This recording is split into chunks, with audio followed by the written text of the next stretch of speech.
पिंटू यादव की जीत नहीं है, ये पूरे रामगढ़ के जनता का जीत है। रामगढ़ के SC ST OBC माइनॉरिटी जो अल्पसंख्यक है, इनका जीत है। वहाँ क्या लोग लिख रहे हैं, सोशल मीडिया पे पोस्ट कर रहे हैं कि बसपा ने चित्तौड़गढ़ का किला तोड़ने का काम किया। तो मैं जानना चाहता हूं कि रामगढ़ में कौन सा ऐसा चित्तौड़गढ़ का किला है? जातिवाद का, कि खुशी के मारे अपने अपने घर में 2 दिन हो गया चुनाव जीते हुए, अपने अपने घर में आज भी पूरी पकवान चल रही है। सभी घर में, खास करके SC ST OBC समाज के घर में पूरी पकवान बन रहा है, आज के डेट में बन रहा है, खुशी जता रहे हैं। मैं कई जगह बात की, बोले हाँ मैं जीता हूँ, मैं जीता हूँ, इसलिए मैं मेरे घर में पूरा परिवार में बन रहा है, खा रहे हैं हम लोग खुशी। पिंटू यादव के जीत पे, पिंटू यादव की जीत, सबको घर में पूरी पकवान बना SC ST OBC के। बिल्कुल, पिंटू यादव से और जामा खां से जमीन और आसमान की फर्क है। जिसे आसमान में उड़ते रहता है धुआं और कहां से कहां चला जाता है, और धरती पे जो रहता है वो एक जगह टिका रहता है। तो धरती पे यानी ग्राउंड पे रहने वाला पिंटू यादव है। यानी पिंटू यादव जी नहीं भागने वाले। नमस्कार, मैं हरेंद्र बसंत और आप देखना शुरू कर चुके हैं धम्मा भारत टीवी। देखिए, बिहार में विधानसभा का चुनावी का जो परिणाम है वो घोषित हो चुके हैं। तमाम जो जीते हुए प्रत्याशी हैं वो जश्न मना रहे हैं। इस क्रम में बहुजन समाज पार्टी बिहार में अपना खाता खोलते हुए रामगढ़ विधानसभा सीट से बसपा ने ऐतिहासिक जीत दर्ज किया है। क्योंकि ऐतिहासिक इसलिए क्योंकि आज़ादी से अब तक, यानी 52 से लेकर अब तक चुनाव होते आ रहे हैं, वहाँ बहुजन समाज पार्टी का खाता नहीं खुला था। लेकिन इस बार सतीश यादव और पिंटू यादव जी के माध्यम से बसपा ने वहाँ खाता खोलने का काम किया। आपको बता दूं कि हमारे कैमरे फ्रेम में जिस शख्स को देख रहे हैं, ये इनका नाम गिरिजा प्रसाद बौद्ध जी हैं और ये बदलते भारत टीवी चैनल चलाते हैं। ये उसी विधानसभा से आते हैं। तो मुझे लग रहा है कि जो सतीश यादव पिंटू यादव जी हैं, उनकी जीत को कैसे देखते हैं? क्या वो पिंटू यादव जी क्या जामा खां की तरह पार्टी छोड़ करके दूसरे दलों में शामिल हो जाएंगे, या बसपा को एक नई रोशनी देने का काम करेंगे? कई सवाल हैं जिसको लेकर के बातचीत करेंगे। बातचीत करने के लिए हमारे साथ गिरिजा प्रसाद जी हैं। सबसे पहले स्वागत है सर आपका। स्वागत है सर जी। सभी धम्मा भारत टीवी के दर्शकों को मेरी तरफ से प्रणाम, नमस्कार है। चलिए, मेरा सवाल रहेगा सर कि पहला सवाल, आप रामगढ़ विधानसभा से आते हैं, काफ़ी वहाँ पे पकड़ है आपकी। तो हम पहले ये जानना चाहते हैं कि रामगढ़ में इस ऐतिहासिक जीत को आप कैसे देखते हैं बसपा का? बहुत बेहतर देखते हैं। रामगढ़ में जो जीत हो रही है, जीत हुई, उस जीत को मैं ही नहीं, पूरे रामगढ़ के रामगढ़ वासी जो खुशी मना रहे हैं, एक अलग रूप दे रहे हैं। वाकई में सबसे बेस्ट काम हुआ है जो रामगढ़ में बहुजन समाज पार्टी चुनाव जीती है। बहुत बेहतर काम हुआ है। और आज़ादी से और आज तक के बीच में कभी चुनाव बहुजन समाज पार्टी नहीं जीती थी। दूसरे स्थान तीसरे स्थान आती थी लेकिन जीतती नहीं थी। लेकिन इस बार, इसलिए मैंने कहा कि ये पिंटू यादव की जीत नहीं है, ये पूरे रामगढ़ के जनता का जीत है। रामगढ़ के SC ST OBC माइनॉरिटी जो अल्पसंख्यक है, इनका जीत है वहाँ पर। क्योंकि आज़ादी के आज तक यहाँ पर कोई भी प्रत्याशी आया, चाहे अल्पसंख्यक से, मुस्लिम समाज से हो, या OBC समाज से, यादव समाज से हो, कुशवाहा समाज से हो, शेड्यूल कास्ट से हो, लेकिन कोई जीत नहीं पाया यहाँ पर। और आज पहली बार ऐसा हुआ कि जो इतिहास में उलटफेर होता है ना, वो उलटफेर हुआ और यहाँ पर जो एक इतिहास कायम हुआ बहुजन समाज पार्टी के खाते में आकर के। जनता की जीत है। जनता की जीत है। अच्छा, एक सवाल लगातार सवाल क्या लोग लिख रहे हैं, सोशल मीडिया पे पोस्ट कर रहे हैं कि बसपा ने चित्तौड़गढ़ का किला तोड़ने का काम किया। तो मैं जानना चाहता हूं कि रामगढ़ में कौन सा ऐसा चित्तौड़गढ़ का किला है? जातिवाद का। मैं बताता हूं आपको जातिवाद का। ये जातिवाद, देखिए मैं आप नाम रख रहा हूं, मैं जो RJD के पार्टी से और BJP के पार्टी से, ये दोनों स्वर्ण क्लास के हैं। ये एक ही जाति के दोनों हैं, एक ही जाति के हैं।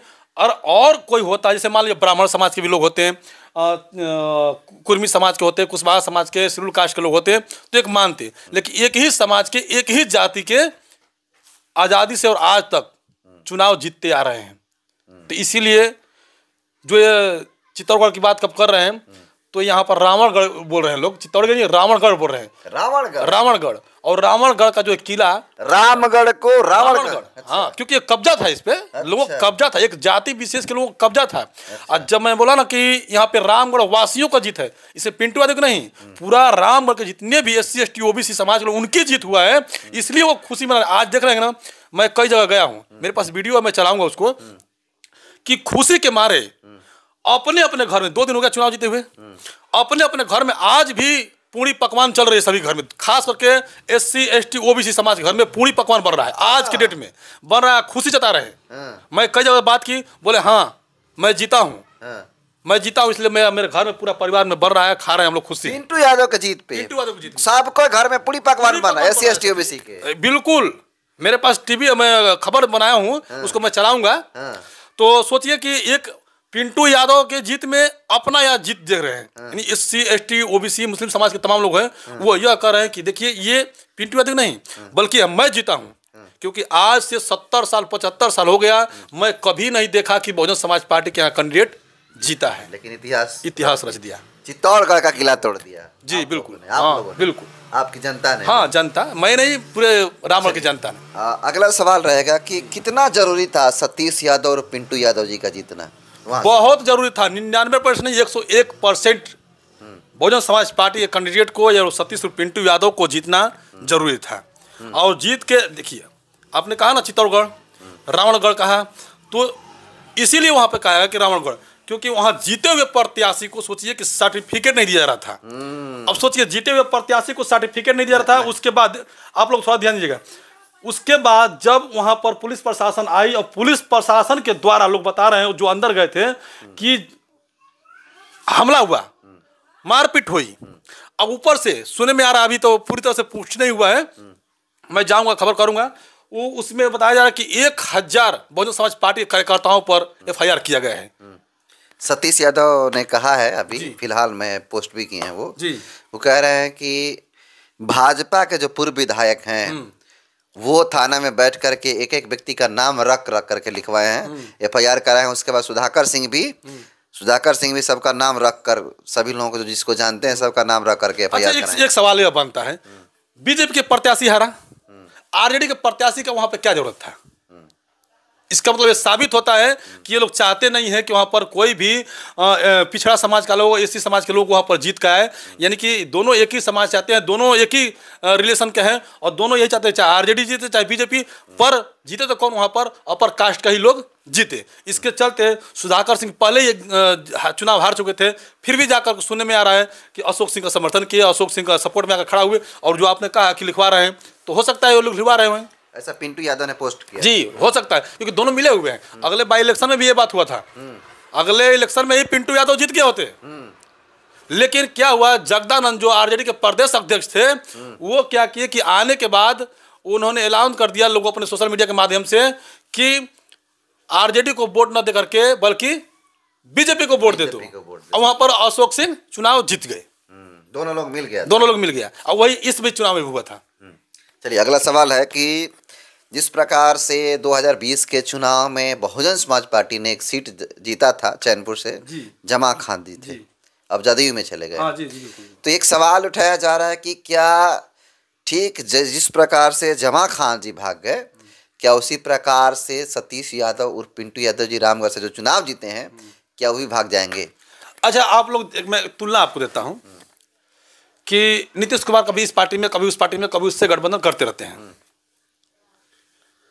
कभी जो जेन्युइन नेता होगा, जो मजबूती से नेता होगा, वो किसी पार्टी में जाएगा नहीं, अपने अस्तित्व को देखेगा। जामा खां पहले भी वो JDU के ही थे, अच्छा, पहले भी दूसरे प्रत्याशी थे वो, लेकिन रह गया सवाल मुस्लिम चेहरा होने के कारण बहुजन समाज पार्टी ने दिया, और बम्पर वोट से वो जीत के आए थे। पहले दूसरी बार जो 2020 में 15 में 600 वोट से आ रहे थे, 2020 में उन्हें बहुजन समाज पार्टी से गठबंधन था जो फ्रंट लाइन बनाया गया था उसमें, और उन्होंने 90,000 प्लस वोट पाए थे, जीत कर आए थे। लेकिन जो भागेड़ू होते हैं ना, कहीं एक जगह टिकते नहीं हैं, जिसको लालच होती है मन में, समाज से मतलब नहीं है, समाज से 1% जमा खां को ताल्लुक नहीं है, उसको पर्सनली फायदा से मतलब है, वो जीता और तुरंत भाग गया JDU में। अगर वो समाज का सोचता तो वो बहुजन समाज पार्टी में रहा होता। तो ऐसे भागेड़ू को बात नहीं कीजिए आप लोग। तो पिंटू यादव भाग सकते हैं? देखिए, पिंटू यादव से और आपकी क्या मैं अपनी पर्सनल राय बता रहा हूँ, हम लोग से बात होती हुई, पिंटू यादव से और जामा खां से जमीन और आसमान की फर्क है। जिससे आसमान में उड़ते रहता है धुआं और कहाँ से कहाँ चला जाता है, और धरती पे जो रहता है वो एक जगह टिका रहता है। तो धरती पे यानी ग्राउंड पे रहने वाला पिंटू यादव है। यानी पिंटू यादव जी नहीं भागने वाले हो। चलिए एक आखिरी सवाल लेना चाहेंगे आपसे। जिस प्रकार से जो सतीश यादव जी हैं, पिंटू यादव जी हैं, इस सीट पे मैंने बहुत सारे बिहार में सीटें हारा है, 181 पे लड़ा था बसपा, सारे सीटों को भुलाकर सब लोग इस खुशी के जश्न में मना रहे हैं कि एगो हमारा प्रत्याशी निकल गया बसपा से, क्योंकि पूरा देश का नज़र रामगढ़ पे था और जीत के बाद पूरा देश जश्न मना रहा है। कारण बताता हूं तो मेरा सवाल ये है कि क्या सतीश यादव, पिंटू यादव जी बसपा को बिहार में मजबूत करेंगे? बिल्कुल मजबूत करेंगे। बसपा रामगढ़ में मजबूत हो गई, रावणगढ़ टूट गया, और बिहार में भी बहुजन समाज पार्टी की सरकार बनेगी। अगर ऐसे युवा कार्यकर्ता रहेंगे तो बसपा मजबूत में और सरकार में भी रहेगी, काम करेगी। क्योंकि अगर मान लीजिए आज रामगढ़ विधानसभा चुनाव जीते, कई ऐसे सीट है 10 से 12 सीट जो दूसरे स्थान पे है, तीसरे स्थान पे है। अगर वो सीट का जो कॉम्बिनेशन किया जाए तो कम से कम 25-30 सीट जाता है। अगर ऐसा होता है, अगर अगले बार गठबंधन में बहुजन समाज पार्टी को लिया जाता है तो समझ लीजिए कि 30-35 सीट, 40 सीट वो जीत दर्ज कर ही देगी बहुजन समाज पार्टी, और सत्ता में रहेगी। जिस पार्टी के साथ रहेगी उसका सरकार बनना तय रहेगा। चलिए, तो ये थे गिरिजा प्रसाद जी रामगढ़ सीट को लेकर के जो तमाम सवाल थे उससे इनसे पूछने का मैंने काम किया। बाकी इनकी राय को, इनकी ओपिनियन को, इनके फीडबैक को कैसे देखते हैं जरूर कमेंट कीजिएगा। बहुत बहुत धन्यवाद।